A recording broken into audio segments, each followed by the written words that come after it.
BFM Business, Intégral Placement, les réponses aux questions. Et pour répondre à toutes vos questions, Jean-Philippe Dubos, que l'on retrouve chez toutsurmesfinances.com. Prêt, Jean-Philippe ? Je suis prêt, Cédric. Alors, cette question d'abord de Monique. Monique qui est retraitée et elle se demande si le paiement, le versement de ses retraites va être perturbé par le coronavirus. Alors Monique, je vous rassure tout de suite, les pensions de vieillesse vont être servies normalement. Le secrétaire d'État aux retraites a diffusé le 25 mars un message dans lequel il a affirmé que le paiement des retraites sera assuré aux échéances habituelles pour l'ensemble des régimes de base et complémentaires. Des caisses de retraite, d'ailleurs, comme la GERCARCO, avaient déjà publié des communiqués dans ce sens sur leur site internet pour rassurer leurs affiliés retraités. Alors, il est normal que les pensionnés s'inquiètent, alors que toutes les agences des caisses de retraite sont fermées à cause de l'épidémie de Covid-19. En réalité, il faut savoir que les agents et les conseillers retraite des caisses peuvent travailler à distance.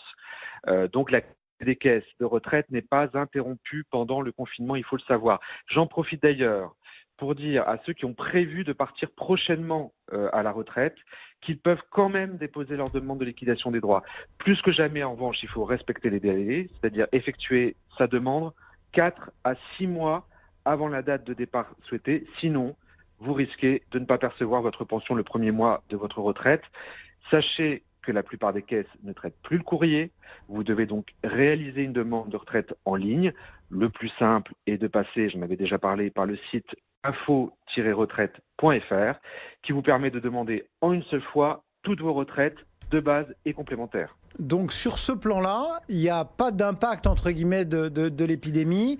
Tout continue à fonctionner, tant pour le versement que pour initier son dossier de retraite. Si on est en cours d'instruction, entre guillemets, c'est pareil, ça fonctionne toujours, on n'aura pas de délai. Ça fonctionne toujours, et si vous avez fait votre demande de retraite en ligne, vous pouvez suivre.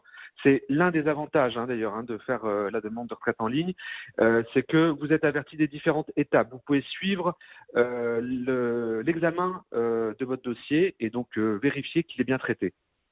Bon, ben voilà Monique, donc pas d'inquiétude, vos retraites, vos pensions seront versées en temps et en heure. Et pour les autres, vous pouvez activer vos retraites si vous êtes concerné par ce cas. Question de Christophe, il nous informe que son employeur l'avait mis en chômage partiel justement à cause de l'épidémie. Et désormais, il lui demande de télétravailler. Et Christophe se demande si c'est légal, si son employeur a bien le droit de changer son statut comme ça. Alors je vous confirme Christophe que c'est totalement illégal. Pendant le chômage partiel, on en a parlé, votre contrat de travail est suspendu. Ça veut dire que vous n'êtes pas autorisé à travailler pour votre employeur, que ce soit physiquement dans l'entreprise ou à distance. Et d'ailleurs, dans un communiqué qui a été diffusé hier, le ministère du Travail stipule que la mise en chômage partiel des salariés n'est pas compatible avec le télétravail. Lorsqu'un employeur demande à un salarié de télétravailler alors que ce dernier est placé en chômage partiel, cela s'apparente à une fraude et est assimilé au travail illégal. Les sanctions prévues sont multiples et cumulables d'ailleurs.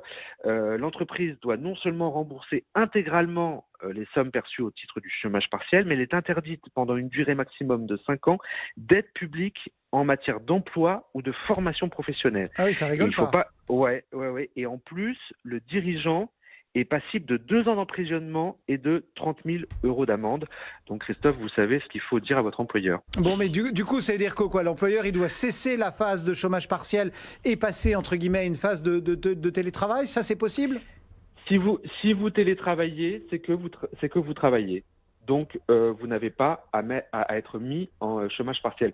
Encore une fois, le chômage partiel, c'est pour les gens dont le poste de travail implique qu'ils soient physiquement présents dans l'entreprise.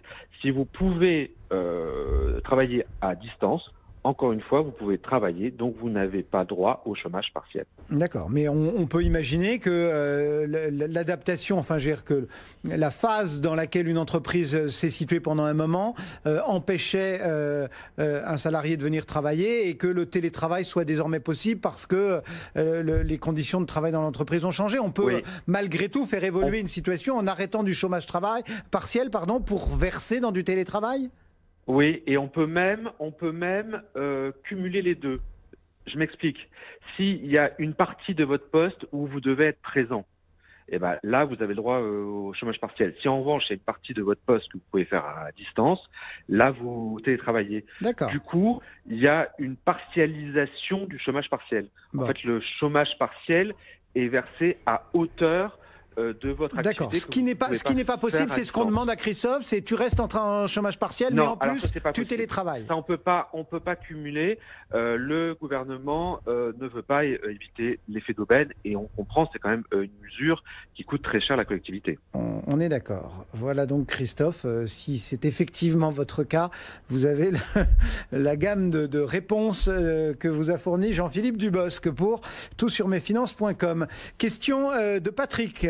Patrick est asthmatique et il fait partie donc des personnes considérées comme à risque pour le coronavirus et il se demande s'il est vrai que du coup il peut se mettre en arrêt de travail.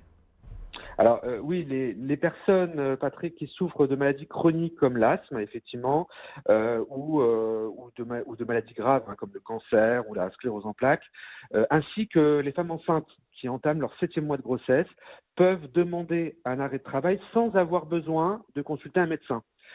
Pour cela, il leur suffit d'en faire la demande sur le site déclare.amélie.fr. Alors en fait, ça s'écrit sans l'accent, donc c'est declare.amélie.fr. Leur demande est ensuite examinée par le service médical de l'assurance maladie. Si elle est acceptée, l'assuré devra envoyer le volet 3 de son arrêt de travail à son employeur comme un arrêt maladie lambda.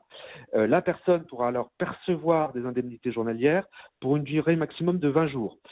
Ces indemnités sont calculées comme pour un arrêt maladie normal en fonction de son niveau de salaire et de son statut professionnel. Si la personne ne travaille pas, elle n'a bien sûr pas besoin d'être indemnisée. Elle ne perçoit pas d'IJ. Attention, toutefois, certaines personnes qui souffrent de maladies chroniques, alors par exemple comme l'obésité ou la séropositivité, si j'arrive à le dire, ne sont pas autorisées à demander un arrêt de travail sur déclare.amélie.fr. Elles doivent consulter un médecin pour être arrêtées. Voilà donc Patrick, direction amélie.fr. On termine avec la question de Catherine. Alors là, on est à la frontière du monde des placements et des finances personnelles et celui de la consommation. Mais enfin, c'est vrai que ça peut représenter une somme aussi. C'est Catherine qui a acheté un voyage tout compris pour Cuba. Et elle se demande si elle peut se faire rembourser. Alors justement, Catherine, il y a une ordonnance du 25 mars qui a été publiée et qui dispose que les voyagistes doivent rembourser tous les séjours qui sont prévus entre le 1er mars et le 15 septembre 2020. Alors le remboursement doit porter sur l'ensemble du voyage, pas seulement sur les billets d'avion. En revanche, le tour opérateur ou l'agence de voyage n'a pas de dédommagement à vous verser. Pour éviter... Quand vous dites rembourser, c'est rembourser sonnant et trébuchant ? Comment, pardon, j'ai pas compris, excusez-moi. Lorsque vous dites rembourser, c'est sonnant et trébuchant ou c'est sous forme d'avoir ? Alors voilà, alors c'est ça. L'ordonnance dit que effectivement, soit il rembourse, soit il donne des avoirs. Alors je vous cache pas que je pense que c'est bien sûr la seconde solution qui va être favorisée par les professionnels du tourisme. On a bien compris que c'est une mesure pour éviter les faillites chez les tour opérateurs et chez les voyagistes. Donc oui, pour répondre à votre question, oui, au lieu d'un remboursement sonnant et trébuchant, ils peuvent vous donner un avoir à hauteur donc du montant du séjour, avoir qui est valable 18 mois. Oui, donc on aura entre guillemets le temps de s'organiser pour prévoir à nouveau un voyage. Bon, ben voilà, alors, c'est tout. On aura le temps de s'organiser, on aura espéré que d'ici là, il y a pas mal de pays qui seront plus confinés et surtout, on croisera les doigts pour que son voyagiste n'ait pas fait faillite entre-temps. Ouais.